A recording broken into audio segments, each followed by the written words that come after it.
So at this point, we've talked a little bit about this right brain, left brain organization, this parallel processor, and we've talked about how the ego is more uh, filtered through the left brain perceptions and more related to the left brain language functions. And that means that it's not useful to try to get rid of the ego. The ego has its function. It is a necessary organizing function. The problem is that awareness will tend to collapse around the ego, and that the ego will be running on things that we're not aware of, subconscious beliefs and programming and associations. And so the ego itself is not the issue. It's what's going on with awareness. Awareness, as we expand consciousness, we become more aware of what was heretofore subconscious, was outside of our awareness.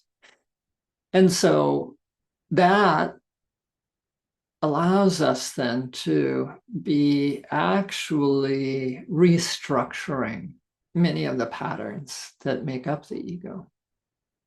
And it also is the case that if we work with integration techniques, and not just consciousness expansion techniques, but integration techniques, then awareness doesn't need to collapse around the ego.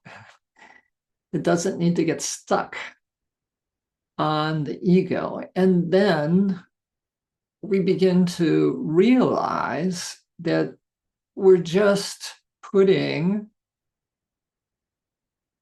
the ego in the context of the ocean. It's another aspect of the surface level of the ocean. And so we don't need to destroy the surface. We just need to keep it in the context of the reality that it's a part of a bigger ocean. And when we keep that larger context, then instead of the ego running the show, the soul can run the show, or spirit can infuse a direction. And so the shift of context is from the ego, I'm doing this, to this is moving through me. And this transparent, soft ego is something that then becomes a servant of the light and love that we are, of our essence. And this is key. This puts the ego in its proper context.